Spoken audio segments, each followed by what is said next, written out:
जगाला शांतीचा संदेश देणारे महाकारुणिक तथागत सम्यक संबुद्ध भगवंतांनी निर्माण केलेला सद्धम्म प्रचार आणि प्रसार करणारा पूजनीय भिक्खू संघ यांना त्रिवार वंदन.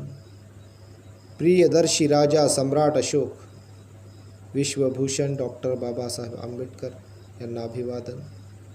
मिलिंद प्रश्न यामधील पुढील वाचनाला सुरुवात करत आहोत. अर्हताच्या संभ्रमावस्थे संबंधी प्रश्न. अर्हताच्या संभ्रमावस्थे संबंधी प्रश्न. भंते नागसेन, अर्हताच्या स्मृती संभ्रम असतो काय? भंते नागसेन, अर्हताचा स्मृती संभ्रम असतो काय? हे राजा, अर्हताचा स्मृती संभ्रम नष्ट झालेला असतो. हे राजा, अर्हताचा स्मृती संभ्रम नष्ट झालेला असतो. अर्हताला स्मृती संभ्रम नाही. भंते नागसेन, अर्हताला दोष उत्पन्न होईल काय? होय राजा, दोष उत्पन्न होईल.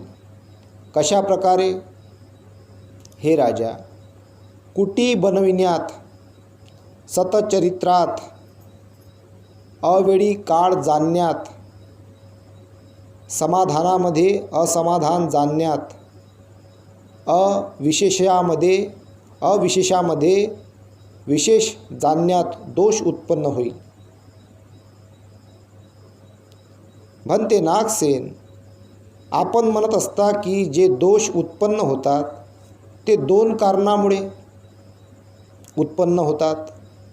पहिलं अनादरामुळे किंवा दुसरं अजाणतेपणामुळे. अनादरामुळे किंवा अजाणतेपणामुळे. भंते, खरंच अर्हत अनादर करणारे असतात ज्यामुळे अर्हतामध्ये दोष उत्पन्न होतो? हे राजा, नाही.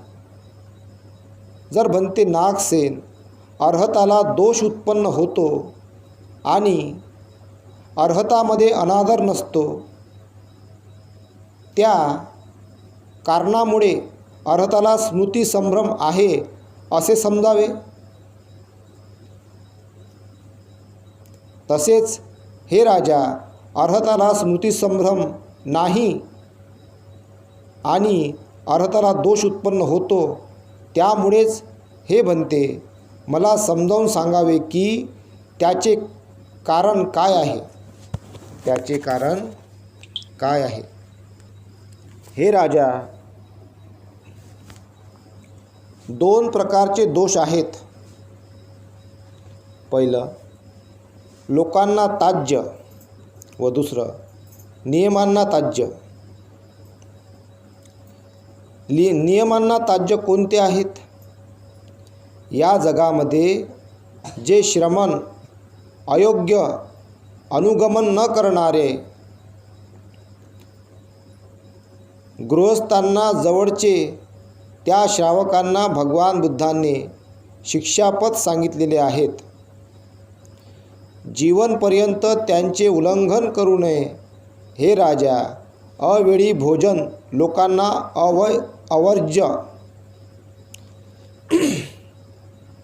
अवर्ज्य आहे.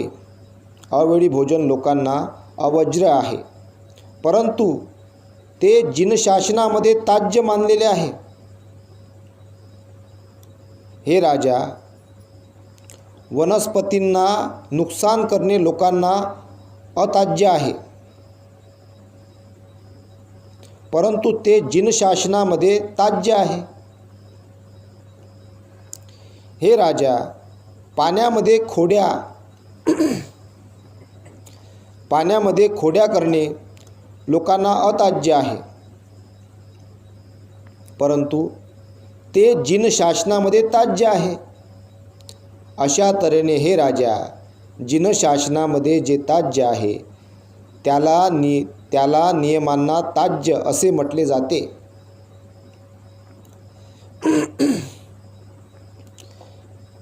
जे कामवासना लोकांना ताज्य आहेत ते अर्हत कधीही आचरणात आणीत नाहीत. जी कामवासना नियमांना ताज्य आहे त्यात अजाणतेपणे पडतो. हे राजा, काही अर्हत ज्ञानी, काही अज्ञानी असतात. सर्वच जाणून घेण्याची शक्ती त्यांच्याजवळ नसते. हे राजा, अनेक स्त्री पुरुष नाव गोत्र अर्हताला माहीत नसते. अनेक स्त्री पुरुषांचे नाव गोत्र अर्हताला माहीत नसते. एखाद्या रस्त्याचीही माहिती त्याला नसते. परंतु हे राजा, अर्हताला विमुक्ती माहीत असते. अर्हत स्वतःविषयी 6 अभिज्ञा विशिष्ट ज्ञान जाणतो. तथागत सर्वच बाबींना जाणतो. म्हणून त्यांना सर्वज्ञ म्हटलेले आहे. भंते नागसेन, अतिशय उत्तम. आपण जे सांगितलेले आहे तेच मी स्वीकार करतो. यामध्ये जे दिलेलं आहे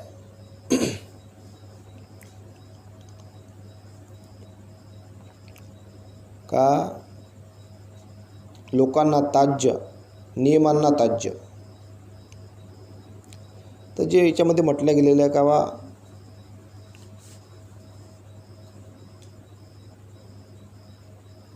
अवेळी भोजन लोकांना अवज्र आहे.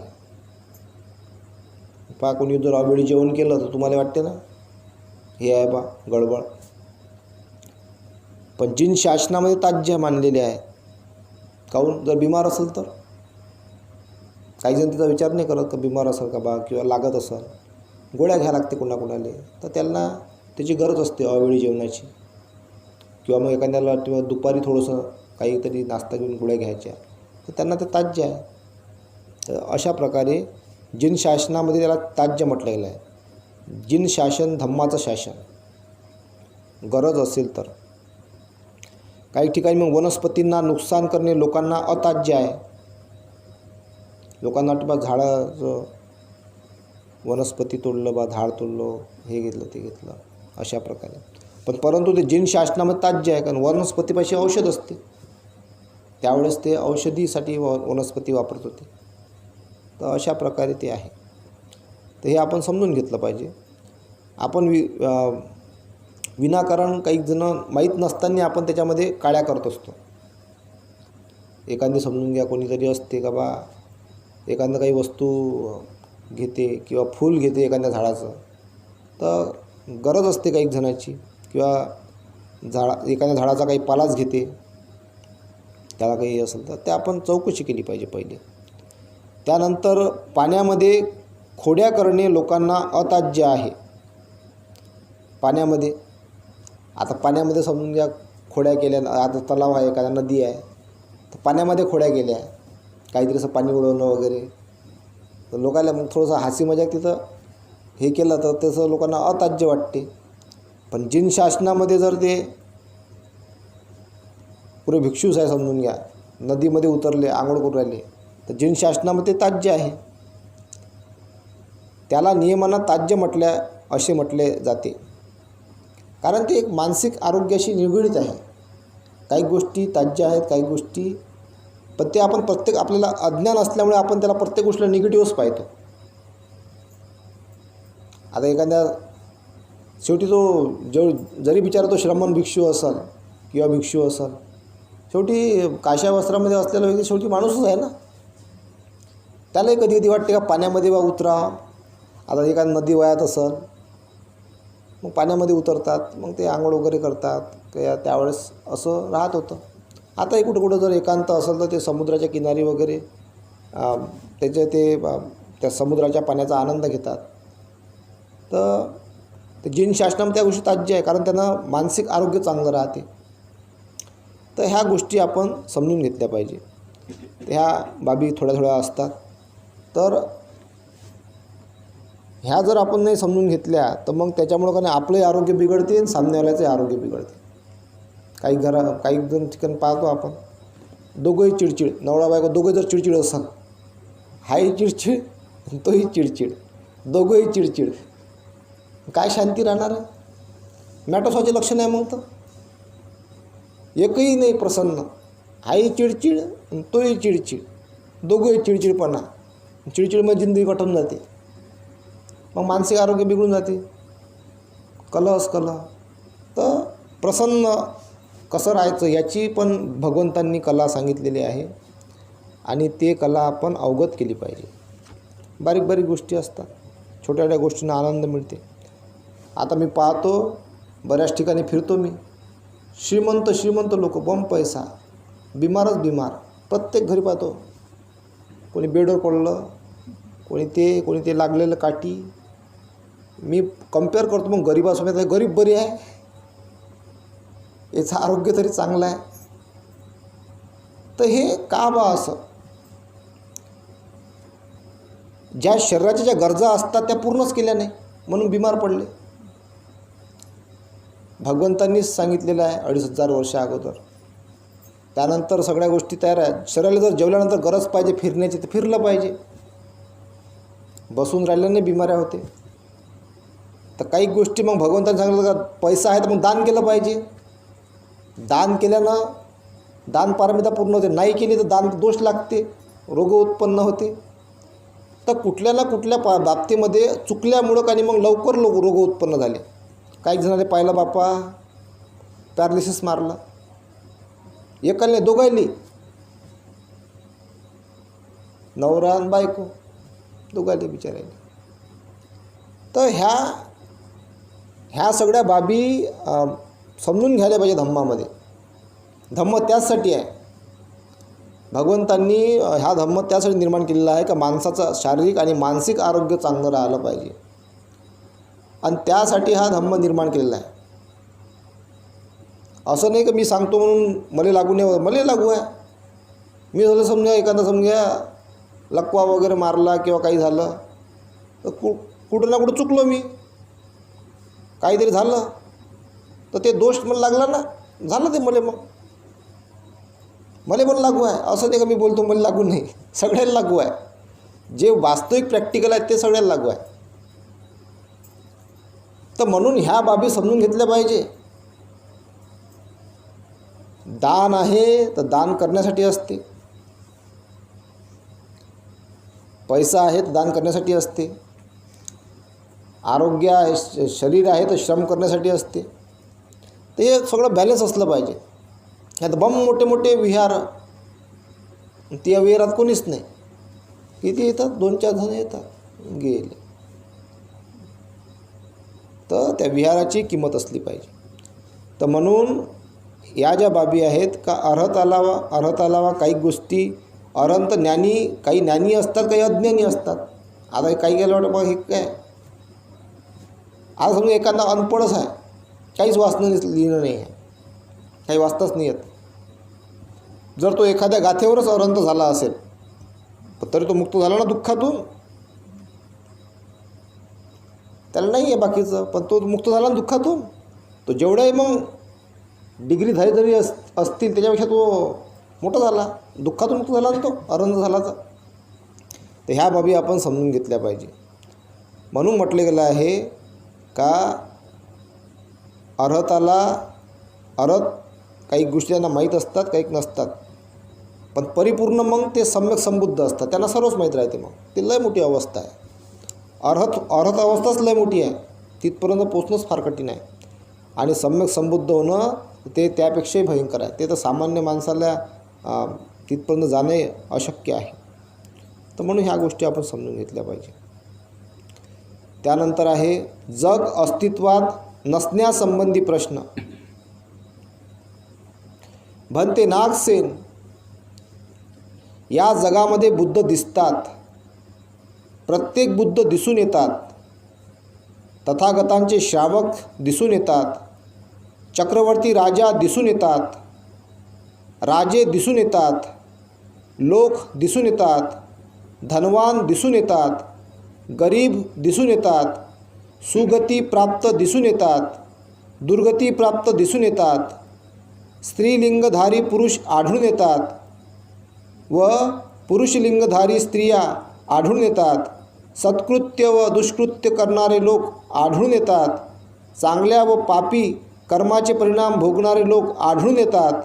या जगामध्ये अंडज, श्वेदज, जलायुज व सहज कारणाने उत्पन्न जीवप्राणी आहेत. तेथे सरपटणारे 2 पायाचे 4 पायाचे जीवप्राणी आहेत.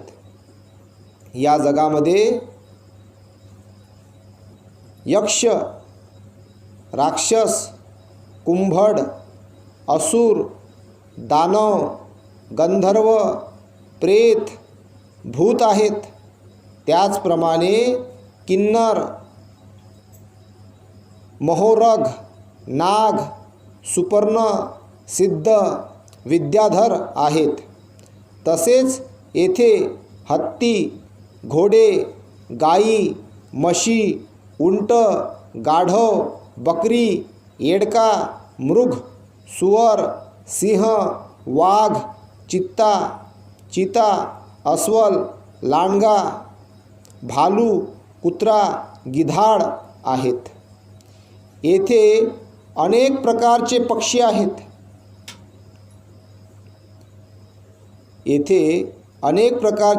आहेत. येथे सोने, चांदी, मोती, मणी, शंख, शिला, प्रवाळ, लोहितक, मसारगल्ल, वेडुरीप, वजीर, फलक, काळलोह, तांबलोह, बट्टलोह, कासालोह इत्यादी धातू आहेत. तसेच गोंदपाट, कोसा, कापूस, बोरू, भंग, कंबल इत्यादी आहेत. तसेच साडी, विही, जव, बाजरा, कुद्रुसक, वरख, गहू, मूग, मसूर, तीळ, कुडथा इत्यादी धान्य आहेत. तसेच मूलगंध, सारगंध, सालगंध, त्वचागंध, पानगंध, फूलगंध, फळगंध इत्यादी सर्व प्रकारचे गंध आहेत. त्याचप्रमाणे गवत, वेली, रोपटे, झाड, औषधी, वनस्पती, नदी, पर्वत, समुद्र, मासे, कासव इत्यादी सर्व या जगामध्ये आहेत. अशा प्रकारे हे बनते, या जगात जे नाहीत ते मी सांगितलेले आहे काय? हे राजा, या जगात 3 वस्तू नाहीत. हे सर्व आहे जे सांगितलं वरचं. हे राजा, या जगामध्ये 3 वस्तू नाहीत. त्या 3 वस्तू कोणत्या? या जगात सचेतन किंवा अचेतन किंवा अजरामर कुणी नाहीत. दुसरं आहे संस्कार नित्य नाहीत. तिसरं आहे परमार्थाच्या दृष्टीने सत्व उपलब्ध नाहीत. सत्व म्हणजे जीवात्मा उपलब्ध नाही.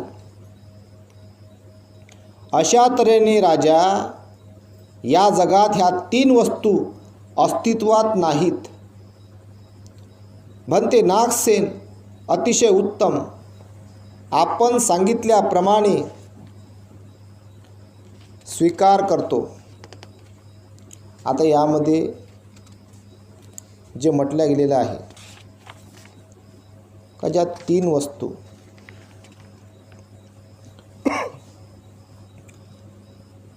सचेतन किंवा अचेतन किंवा अजरामर कुणी नाहीत.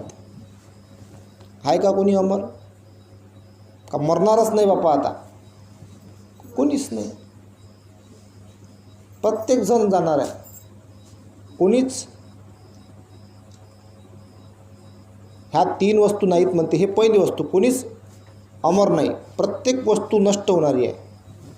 म्हणून ह्या अजरामर कोणीच नाही, म्हणून ही वस्तू नाही. दुसरं सांगितलेलं आहे संस्कार नित्य नाहीत. आहे का कोणा संस्कार नित्य?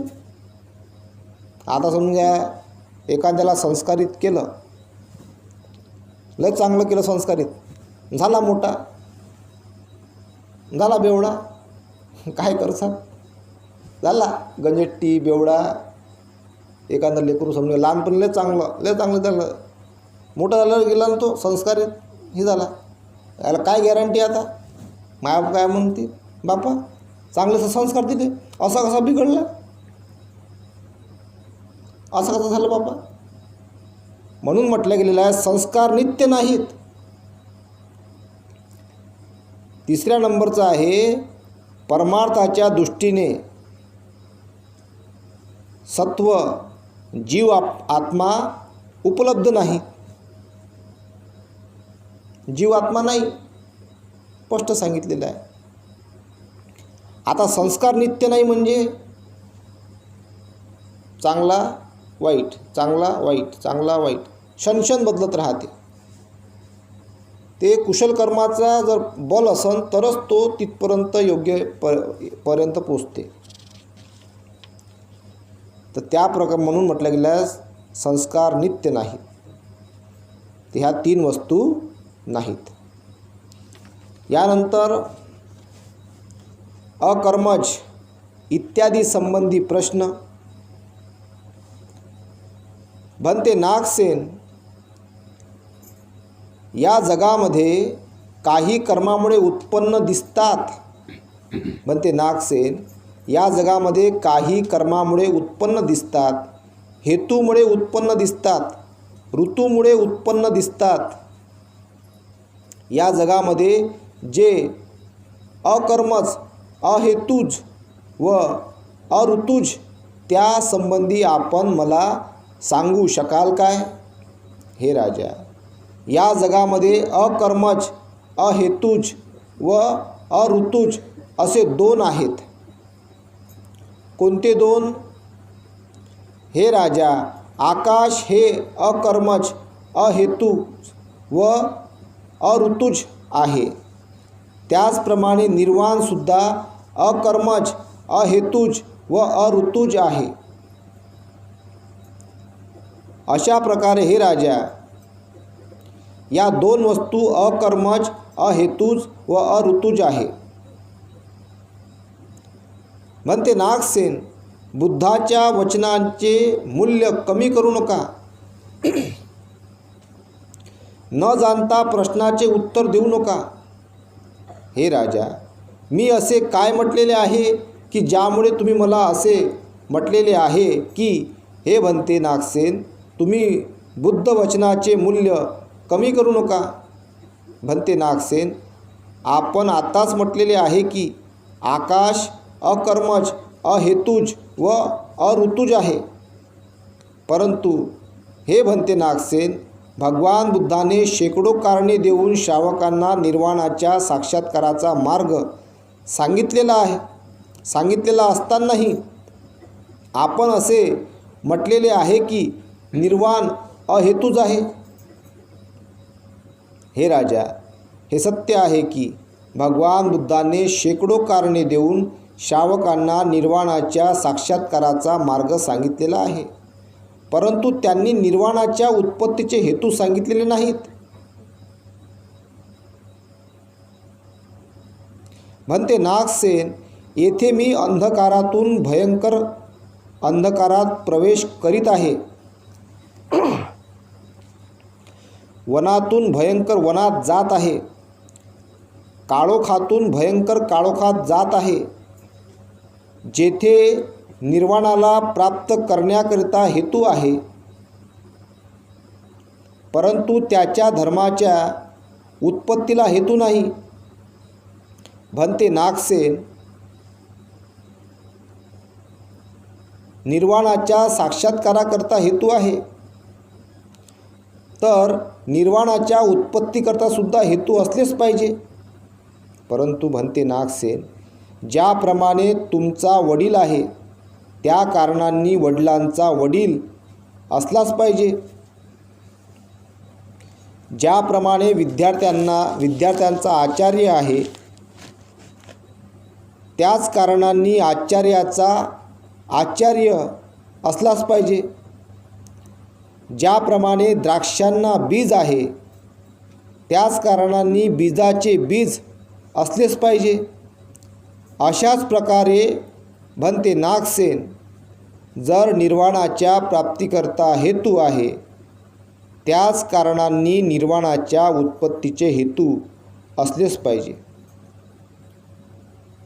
ज्याप्रमाणे झाडाचा किंवा वेलीचा शेंडा आहे, त्याच कारणांनी मध्यभागसुद्धा आहे व मूळसुद्धा आहे.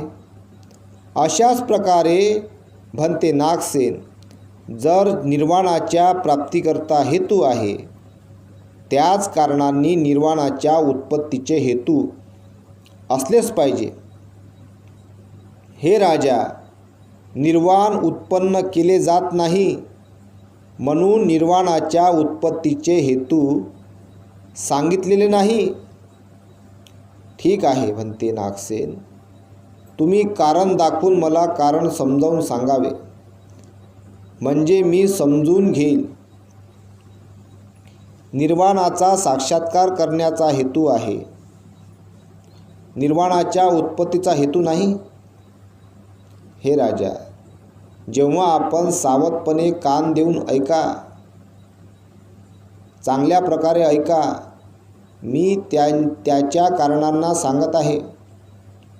हे राजा, एक पुरुष आपल्या स्वाभाविक सामर्थ्याने तेथून हिमालय पर्वतावर जाण्यास समर्थ होईल काय? होय म्हणते, होईल.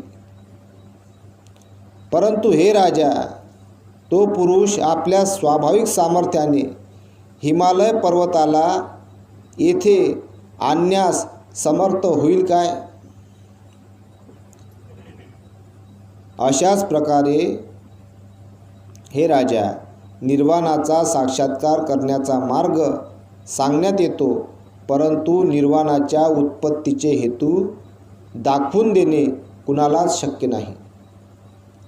हे राजा, एखादा पुरुष आपल्या स्वाभाविक सामर्थ्याने नावेवर बसून महासमुद्राला पार करून पलीकडील तीरावर जाण्यास समर्थ होईल काय? होय राजा, होईल. परंतु हे राजा, तो पुरुष आपल्या स्वाभाविक सामर्थ्याने महासमुद्राच्या पलीकडील तीरास येथे आणण्यास समर्थ होईल काय? म्हणते नाही. त्याचप्रमाणे हे राजा, निर्वाणाचा साक्षात्कार करण्याचा मार्ग सांगण्यात येतो, परंतु निर्वाणाच्या उत्पत्तीचे हेतू दाखवून देणे शक्य नाही.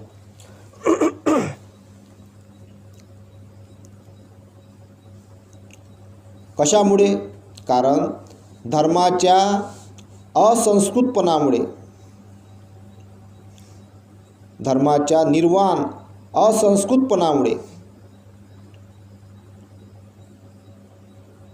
म्हणते नागसेन, निर्वाण असंस्कृत आहे? निर्वाण असंस्कृत आहे काय? होय राजा, निर्वाण असंस्कृत आहे. त्याला कुणीही निर्माण केलेले नाही.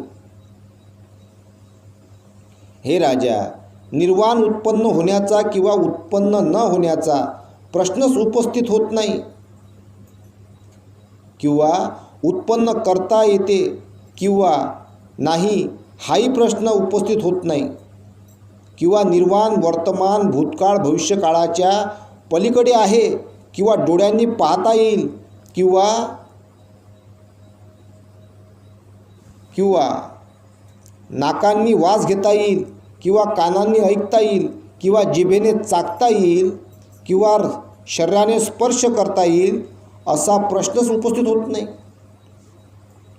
म्हणते नागसेन, जर निर्वाण उत्पन्न होत नाही, अनुत्पन्न नाही, उत्पन्न करण्यायोग्य नाही, भूतकाळात नाही, भविष्यकाळात नाही, वर्तमान काळात नाही, डोळ्यांनी पाहता येत नाही, कानांनी ऐकता येत नाही, नाकाने श्वास घेता येत नाही, जिभेने चाखता येत नाही, शरीराने स्पर्श करता येत नाही, तेव्हा हे म्हणते नागसेन, तुम्ही हेच सांगत आहात की निर्वाणामध्ये काय नाही, परंतु खरंच निर्वाण नाही काय? तुम्ही हेच नत्ती धम्म. तुम्ही हेच सांगत आहात की निर्वाणामध्ये काय नाही, परंतु खरंच निर्वाण नाही काय? हे राजा, निर्वाण आहे. मनाच्या द्वारे निर्वाणाला जाणता येते. जो श्रेष्ठ श्रावक, विशुद्ध श्रेष्ठ, निर्मल, प्रसन्न, स्वच्छ मनाने सम्यक मार्गावर असतो तो निर्वाणाचा शोध घेतो. परंतु हे बनते, निर्वाण कसे आहे ते उपमा व कारणे देऊन समजावून सांगावे. निर्वाणामध्ये काय आहे? अत्ती धम्म. निर्वाणामध्ये काय आहे हे उपमांच्या द्वारे स्पष्ट करावे. हे राजा, वारा आहे काय? होय बनते आहे.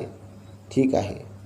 हे राजा, वाऱ्याचा रंग किंवा आकार, प्रकार, अणु किंवा स्थूल किंवा दीर्घ किंवा ह्रस्व दाखविता येईल काय?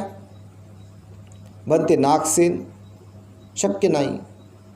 वारा दाखविता येत नाही, त्याला हातात धरता येत नाही, त्याला काटता येत नाही किंवा त्याच्या जवळ जाता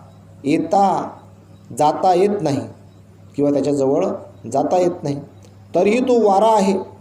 हे राजा, जर वाऱ्याला पकडता येत नाही म्हणून वारा नाही असे म्हणता येईल काय? म्हणते नागसेन, आम्ही हे जाणतो की वारा आहे.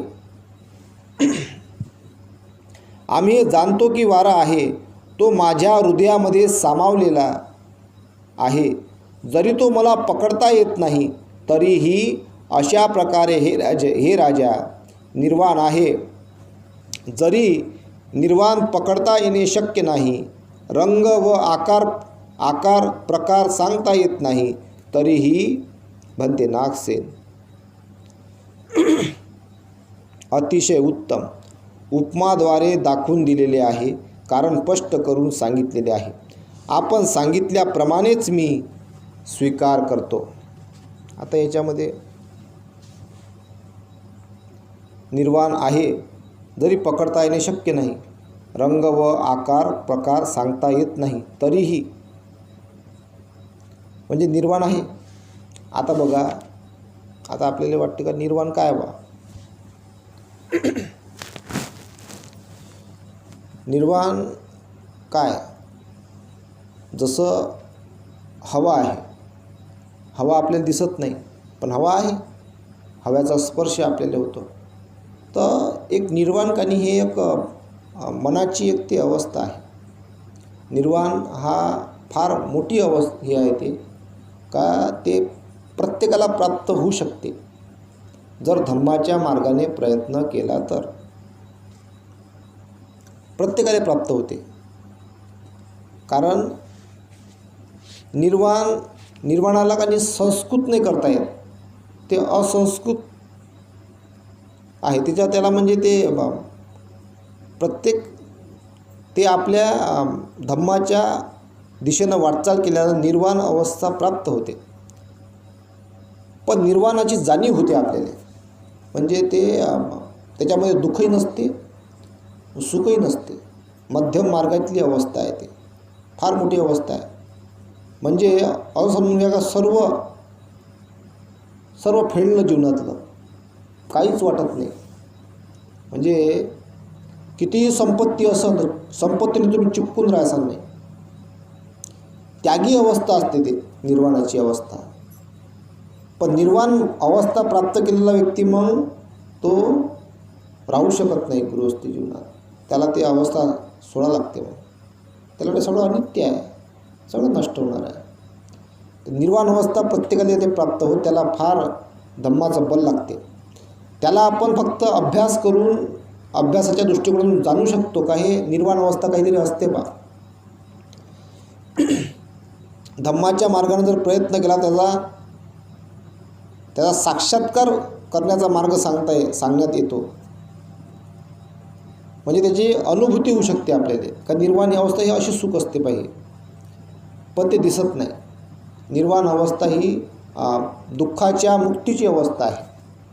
ज्यामध्ये सर्व दुःख नष्ट होऊन जाते, सर्व दुःख नष्ट होऊन जाते आणि जिवंतपणी प्राप्त करण्याची अवस्था आहे ते. आता काही जण काय करतात, मेल्यावर फोटोवर लिहितात निर्वाण या तारखेला, पण निर्वाण शब्द त्यांना लागत नाही. त्यांनी लिहायला पाहिजे दिवंगत शब्द लागते, पडद्या आड गेलेला. अजून दुसराही शब्द आहेत, त्याला आपण म्हणतो स्मृतिशेष. का आठवणीमध्ये राहायला बा, आता आठवणीमध्ये आहे, स्मृतिशेष किंवा दिवंगत शब्द लागते. निर्वाण शब्द आणि हे लय मोठा शब्द आहे तो, त्याला जिवंतपणी अवस्था प्राप्त होते ते. आणि निर्वाणधारी व्यक्तीला मग काही कुठल्याही प्रकारच्या त्याला आपण म्हणू का त्याला जागृत अवस्था असते, त्याच्यावाली जागृत पण जाते. मग निर्वाणधारी व्यक्ती तारीखही सांगते मग का या तारखेला मी जाणार आहो, एवढी मोठी अवस्था राहते ते. त्याला ते शरीर त्यागता येते. म्हणून तर भगवान बुद्धाला महापरिनिब्बाण म्हणतात. काहून म्हणतात? महापरिनिब्बाण, निब्बाण म्हणजे निर्वाण. भगवंतांनी सांगितलं ना का मी या दिवशी या प्रहरी जाणार आहोत, ती अवस्था असते. आता निर्वाण शब्द निर्वाण शब्द बोलण्याला जरी सोपा वाटत असेल, पण निर्वाण शब्दाची अवस्था लय मोठी आहे ना, साधं नाही आहे ते, लय मोठी अवस्था आहे निर्वाण. आणि कितीही मोठा श्रीमंत असन, कितीही मोठा रईस असन, आणि तो म्हणून विकत घेतो मी निर्वाण, नाही भेटत, विकतच नाही घेऊ शकत. ते स्वतः प्राप्त करावं लागते परिश्रमानं, ते स्वतः ते अवस्था प्राप्त करावं लागते. तर ते कोणालाही प्राप्त होत नाही, ते फार बलवंत व्यक्तीला प्राप्त होत असते अवस्था. तर म्हणून ही बाब आपण समजून घेतली पाहिजे. तर ही जे निर्वाण अवस्था आहे, या निर्वाण अवस्थेला फार मूल्य आहे, त्याला फार मूल्य आहे. म्हणून बरेच जण त्या ह्याच्यात पडाले पाहत नाही, कारण निर्वाण हे काही सोपं नाही आहे ना, त्याला फार परिश्रम करावा लागतं. फार ते धम्माच्या मार्गाने त्या दिशेने वाटचाल केल्यावरच ते कुशल कर्माची साठा पूर्ण झाला तरच ते प्राप्त होते, अन्यथा ते प्राप्त होत नाही. म्हणून कुशल कर्म फार वाढवावं लागते. याच्यामध्ये अजून म्हटलं गेलं आहे, हे राजा, या जगामध्ये अकर्मज, अहेतू, अऋतूज असे दोनच आहेत. कोणते दोन? आकाश हे अकर्मज, अहेतूज व अऋतूज आहे. म्हणजे पहा, आकाश अकर्मज आहे, त्याला काय कर्माशी घेऊन देणं? आकाशाला काही कर्माशी घेऊन देणं आहे का? आकाशाने काही घेऊन देणं नाही. काही हेतू आहे का त्याचावाला आकाशाचा? कोणता हेतू नाही, अहेतूक आहे. जे वरतं जे आकाश आहे आपलं, हे अकर्मज आहे, त्याला काय कर्माशी घेऊन देणं? अहेतूच आहे ते, त्याचा कोणता हेतू नाही आहे. व अऋतूज, अहेतूज व अऋतूज आहे. म्हणजे आकाशाले अकर्मज, अहेतूज, अऋतूज आहे. त्याला पाण्याशी, काही कारणाशी व अकर्माशी काही घेणं देणं नाही, अहेतूज आहे ते. इथपर्यंत आपण याला असं समजून घेऊया. त्याचप्रमाणे निर्वाणसुद्धा अकर्मज, अहेतूज व अऋतूज आहे, अशी याच्यामध्ये ती व्याख्या दिलेली आहे निर्वाण. पण याचा जो सविस्तर आतापर्यंत सांगितलेलं आहे, तर याच्यातही म्हटलं गेलं निर्वाण बा यालाही कर्म नाही, यालाही कोणतं कारण नाही, आणि यालाही कोणता ऋतू नाही. उन्हाळा, पावसाळा, हिवाळा कोणता ऋतू नाही. तसं वरच्या गेलेलं उन्हाळा, पावसाळा, हिवाळा काहीच नाही.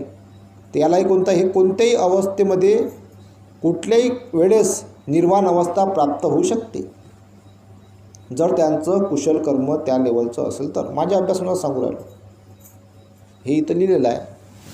पण ही निर्वाण अवस्था कुशल कर्माच्या साठ्यामुळंच, ती त्या दिशेचा अभ्यास केल्यामुळं, वारंवार अभ्यास केल्यामुळं, तेव्हा ते निर्वाण अवस्था प्राप्त होत असते. आणि तो व्यक्ती मग सद्गतीला जातो. तर आपण आता